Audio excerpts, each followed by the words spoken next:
ਪਿਆਰ ਭਰੀ ਸਤਿ ਸ਼੍ਰੀ ਅਕਾਲ ਸਾਰਿਆਂ ਨੂੰ। ਬਹੁਤ ਬਹੁਤ ਸਵਾਗਤ ਹੈ। ਬਹੁਤ ਬਹੁਤ ਧੰਨਵਾਦ ਇਹਨਾਂ ਪਿਆਰ ਦੇਣ ਲਈ।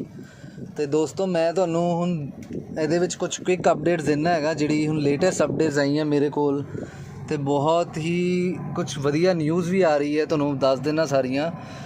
ਪਰ ਉਸ ਤੋਂ ਪਹਿਲਾਂ ਮੈਂ ਤੁਹਾਨੂੰ ਇਹ ਕਹਿਣਾ ਚਾਹੂੰਗਾ ਜੀ, ਜੋ ਇਸ ਵੇਲੇ ਪੰਜਾਬ 'ਚ ਹੋ ਰਿਹਾ ਹੈ, ਜੋ ਤੁਹਾਨੂੰ ਇੱਕ ਸੁਪਨਾ ਦਿਖਾਇਆ ਜਾ ਰਿਹਾ ਕੈਨੇਡਾ ਦਾ, ਅਤੇ ਤੁਹਾਨੂੰ ਇੰਨਾ ਗੁੰਮਰਾਹ ਕੀਤਾ ਜਾ ਰਿਹਾ ਹੈ ਕਿ ਔਨਲਾਈਨ ਕਲਾਸਿਸ ਦੇ ਨਾਮ 'ਤੇ ਤੁਹਾਡੇ ਨਾਲ ਬਹੁਤ ਵੱਡਾ ਮਜ਼ਾਕ ਜੋ ਹੋ ਰਿਹਾ ਹੈ।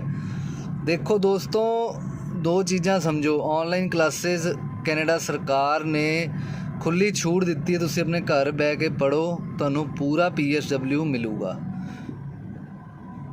ਉਹਨਾਂ ਨੂੰ ਸਟੂਡੈਂਟ ਚਾਹੀਦੇ ਨੇ, ਇਹਦੇ ਵਿੱਚ ਕੋਈ ਡਾਊਟ ਨਹੀਂ ਹੈ।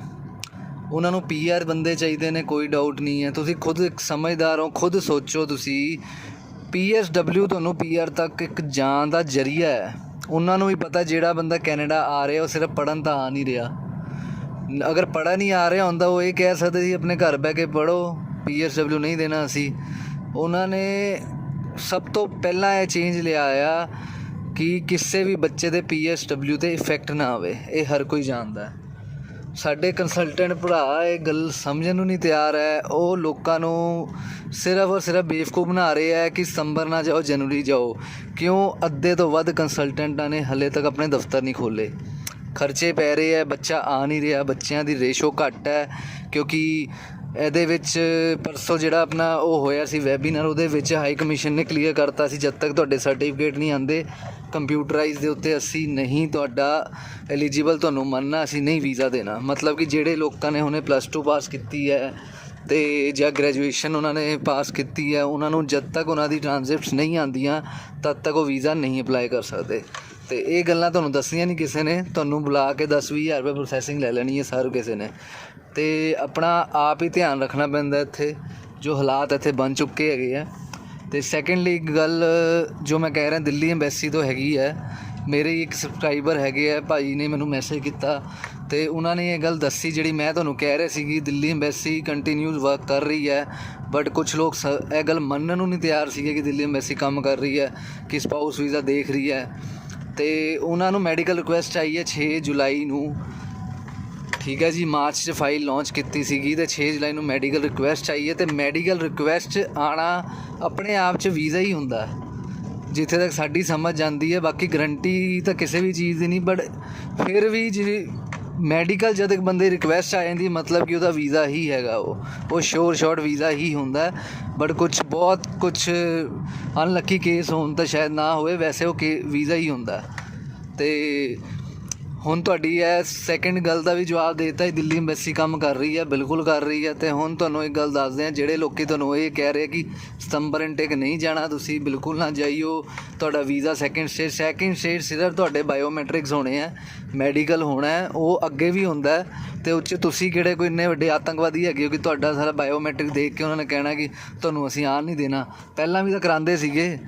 ਤੁਸੀਂ ਖੁਦ ਸੋਚੋ, ਆਪਣੇ ਘਰ ਬਹਿ ਕੇ ਪੜ੍ਹ ਰਹੇ ਹੈਗੇ ਹੋ, ਇਹ ਤੋਂ ਵਧੀਆ ਕੀ ਹੋ ਸਕਦਾ? ਆਪਣੇ ਘਰ ਬਹਿ ਕੇ ਤੁਸੀਂ ਪੜ੍ਹਨਾ ਹੈ।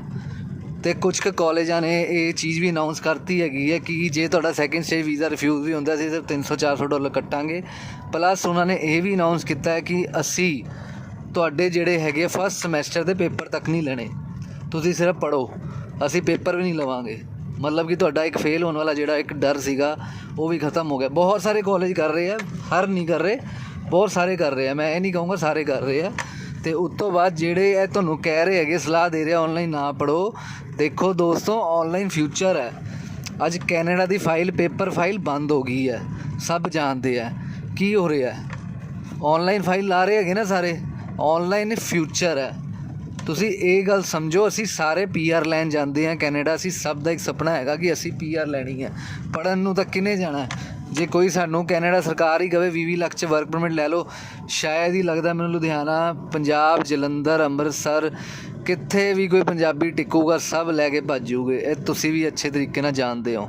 ਅਤੇ ਇਹ ਗੱਲ ਨੂੰ ਸਮਝੋ, ਇਹ ਮੌਕਾ ਜਿਹੜਾ ਮਿਲ ਰਿਹਾ ਹਰ ਵਾਰੀ ਨਹੀਂ ਮਿਲਣਾ। ਇਹ COVID-19 ਦੇ ਅੰਦਰ ਇੱਕ ਇਹੋ ਜਿਹਾ ਅਜੂਬਾ ਹੋ ਗਿਆ ਹੈ, ਤੁਸੀਂ ਆਪਣੇ ਘਰ ਬਹਿ ਕੇ ਪੜ੍ਹ ਰਹੇ ਹੋ, ਠੀਕ ਹੈ। ਤੁਸੀਂ ਖਾਣੇ ਦੀ ਤੁਹਾਨੂੰ ਟੈਨਸ਼ਨ ਨਹੀਂ, ਤੁਹਾਨੂੰ ਟਰਾਂਸਪੋਰਟੇਸ਼ਨ ਦੀ ਟੈਨਸ਼ਨ ਨਹੀਂ। ਅਤੇ ਤੁਹਾਡਾ ਇੱਕ ਵਾਰ ਵੀਜ਼ਾ ਲੱਗਣ ਤੋਂ ਬਾਅਦ ਤੁਸੀਂ ਪੜ੍ਹਾਈ ਸਟਾਰਟ ਕਰ ਲਈ, ਕੋਈ ਹੋਰ ਬੰਦਾ ਜਾਵੇ ਜਾਂ ਨਾ ਜਾਵੇ ਕੈਨੇਡਾ, ਬਟ ਤੁਸੀਂ ਜ਼ਰੂਰ ਜਾਓਗੇ। ਜਿਸ ਦਿਨ ਦਰਵਾਜ਼ੇ ਖੁੱਲੂਗੇ ਸਭ ਤੋਂ ਪਹਿਲਾਂ ਤੁਹਾਡੇ ਲਈ ਖੁੱਲੂਗੇ, ਜਿਹੜੇ ਬੰਦੇ ਨੇ ਔਨਲਾਈਨ ਕਲਾਸਾਂ ਲਿੱਤੀਆਂ। ਹੁਣ ਜਿਹੜਾ ਬੰਦੇ ਦਾ ਜਨਵਰੀ ਉਹਨੇ ਵੀਜ਼ਾ ਲੈਣਾ ਹੈ, ਜਨਵਰੀ ਇਨਟੇਕ ਵੀ ਔਨਲਾਈਨ ਨਹੀਂ ਹੋਇਆ, ਉਹ ਮਈ ਡੈਫਰ ਕਰਾਊਗਾ। ਜਿਹੜਾ ਪਿਛਲੇ ਸਾਲ ਮਈ 2020 ਤੋਂ ਡੈਫਰ ਹੀ ਕਰਾਉਂਦਾ ਆ ਰਿਹਾ, ਹੁਣ ਉਹ ਸਾਲ ਬਾਅਦ ਜਾ ਕੇ ਏਅਰਪੋਰਟ 'ਤੇ ਫੜਿਆ ਗਿਆ, ਉਹ ਕਹੂਗਾ ਮੈਂ ਔਨਲਾਈਨ ਕਲਾਸਿਸ ਨਹੀਂ ਲਾਈਆਂ। ਜੇ ਬਾਈ ਚਾਂਸ ਉਹ ਤੋਂ ਸਵਾਲ ਹੋ ਗਿਆ ਤਾਂ ਉਹ ਕੀ ਦਊਗਾ ਕਿ 1 ਸਾਲ ਮੈਂ ਸਿਰਫ ਕਿਉਂ ਕੱਟਤਾ। ਦੋਸਤੋ, ਔਨਲਾਈਨ ਕਲਾਸਿਸ ਤੁਹਾਡੇ ਲਈ ਇੱਕ ਬਹੁਤ ਵਧੀਆ ਮੌਕਾ ਹੈ। ਆਪਣੇ ਘਰ ਪਰਿਵਾਰ ਨਾਲ ਰਹਿ ਕੇ ਤੁਸੀਂ ਪੜ੍ਹ ਸਕਦੇ ਹੋ। ਕੈਨੇਡਾ ਹੀ ਜਾਣਾ ਹੈ, ਅਸੀਂ ਸਭ ਨੇ ਹੀ ਜਾਣਾ ਹੈ, ਸਭ ਦਾ ਇੱਕ ਸੁਪਨਾ ਹੈਗਾ। ਤੁਸੀਂ ਖੁਦ ਸੋਚੋ, 6 ਮਹੀਨੇ ਇੱਥੇ ਪੜ੍ਹ ਗਏ, ਉੱਥੇ ਜਾ ਕੇ ਸਾਲ ਦੀ ਪੜ੍ਹਾਈ ਕੀਤੀ, ਤੁਹਾਨੂੰ ਅਗਲਾ ਜਿਹੜਾ 6 ਮਹੀਨੇ ਹੁੰਦਾ ਹੈਗਾ ਉਹ ਸਭ ਦਾ ਪ੍ਰੋਜੈਕਟ ਹੁੰਦਾ ਜਾਂ ਕੋਅਪ ਹੁੰਦਾ, ਅਤੇ ਤੁਹਾਡੀ 1 ਸਾਲ ਬਾਅਦ ਤੁਸੀਂ ਵਰਕ ਪਰਮਿਟ 'ਤੇ ਆ ਜਾਓਗੇ। ਤੁਸੀਂ ਖੁਦ ਸੋਚੋ, ਤੁਸੀਂ ਅੱਜ ਤਕਰੀਬਨ ਲੱਖ ਬੱਚੇ ਹੋਊਗੇ ਜਿਨ੍ਹਾਂ ਦੇ +2 ਦੇ ਰਿਜ਼ਲਟ ਆ ਗਏ ਆ, ਉਹਨਾਂ ਨੇ ਅਪਲਾਈ ਕਰਨਾ ਹੈਗਾ, ਅਤੇ ਸਤੰਬਰ ਦੇ ਲੱਖ ਬੱਚਾ ਡੈਫਰ ਹੋ ਕੇ ਜਨਵਰੀ ਜਾ ਰਿਹਾ ਹੈ। ਤੁਸੀਂ ਸੋਚੋ, ਤੁਸੀਂ 2 ਲੱਖ ਦੇ ਵਿੱਚੋਂ ਵੀਜ਼ਾ ਆਪਣਾ ਕੱਢਣਾ, ਕਿੱਥੇ ਤੁਸੀਂ ਸਤੰਬਰ ਦੇ ਵਿੱਚ ਬੱਚੇ ਹੀ ਨਹੀਂ ਹੈਗੇ ਉਹਨਾਂ ਕੋਲ। ਜੇ ਤੁਹਾਡੇ ਕੋਲ ਆਇਲਸ ਹੈਗੀ ਹੈ ਸਰ, ਜੇ ਤੁਹਾਡੇ ਕੋਲ ਵੈਲਿਡ ਆਇਲਸ ਹੈ, ਐਡਮਿਸ਼ਨ ਕਰਾਈ ਹੋਈ ਹੈ, ਨਹੀਂ ਹੈ ਕਰਾ ਲਓ, GIC ਖੁਲਵਾ ਲਓ, ਆਪਣੀ ਫਾਈਲ ਅੰਬੈਸੀ ਸਿੱਟ ਦਿਓ, ਤੁਹਾਨੂੰ ਹਾਇਰ ਚਾਂਸਿਸ ਹੈ ਵੀਜ਼ਾ ਮਿਲਣ ਦੇ। ਬਹੁਤ ਹੀ ਜ਼ਿਆਦਾ ਦੇਖੋ ਚਾਂਸ ਇਸ ਵੇਲੇ ਬੰਦੇ ਪਏ ਹੈ, ਇਹ ਨਹੀਂ ਅੱਖਾਂ ਬੰਦ ਕਰਕੇ ਵੀਜ਼ਾ ਦੇ ਦੇਣਾ ਉਹਨਾਂ ਨੇ, ਬਟ ਹਾਇਰ ਚਾਂਸ ਫਿਰ ਵੀ ਵੀਜ਼ਾ ਦੇ ਕਿਤੇ ਨਾ ਕਿਤੇ ਹੈਗੇ ਆ। ਅਤੇ ਦੋਸਤੋ, ਸਮਝ ਆਈ ਗੱਲ? ਸਮਝ ਆਉਂਦੀ ਹੈ ਅਤੇ ਜ਼ਰੂਰ ਇਸ ਚੈਨਲ ਨੂੰ ਸਬਸਕ੍ਰਾਈਬ ਕਰਿਓ। ਕੁਛ ਪੁੱਛਣਾ ਚਾਹੁੰਦੇ ਹੋ ਜ਼ਰੂਰ ਸੰਪਰਕ ਕਰਿਓ, ਥੱਲੇ ਈਮੇਲ ID ਦਿੱਤਾ ਹੋਇਆ ਮੈਂ। ਬਹੁਤ ਬਹੁਤ ਧੰਨਵਾਦ ਜੀ ਤੁਹਾਡਾ।